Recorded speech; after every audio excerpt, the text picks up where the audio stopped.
ধরেন নতুন একটা লুকে মেগাস্টার শাকিব খান যখন সোলজার সিনেমায় এন্ট্রি নেবে, তখন একটা যেরকম ফিল হবে, আর আপনি যদি আগেই সেই লুকগুলো দেখিয়ে ফেলেন বা দেখে ফেলেন, তখন সিনেমা হলে গিয়ে কিন্তু সেই আকর্ষণটা আর থাকবে না। ঠিক আছে?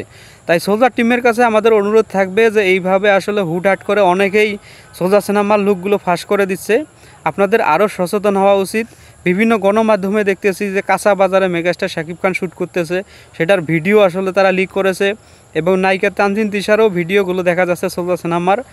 তাই পরিচালক সাকিব ফাহাদের থেকে শুরু করে সোলজার টিমের কাছে অনুরোধ থাকবে, মেগাস্টার শাকিব খানকে নিয়ে শুটিং করার সময় আপনারা সিকিউরিটি গার্ড বাড়িয়ে দিন, যাতে কেউ এই ভিডিও বা ফটোগুলো লিক করতে না পারে। তো আজ কালের কণ্ঠ একটা ভিডিও প্রকাশ করেছে সোলজার সিনেমার।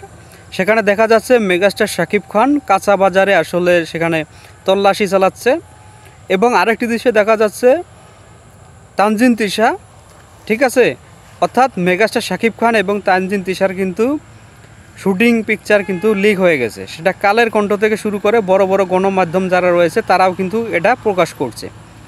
তো সোলজার টিমের কাছে অনুরোধ থাকবে, এইভাবে হুটহাট করে আসলে সিনেমার দৃশ্যগুলো আসলে লিক করা ঠিক নয়। আপনাদের আরও সচেতন হওয়া উচিত, কারণ সিনেমা দেখার একটা মানুষের আগ্রহ থাকে, চাহিদা থাকে, বিশেষ করে মেগাস্টার শাকিব খানের।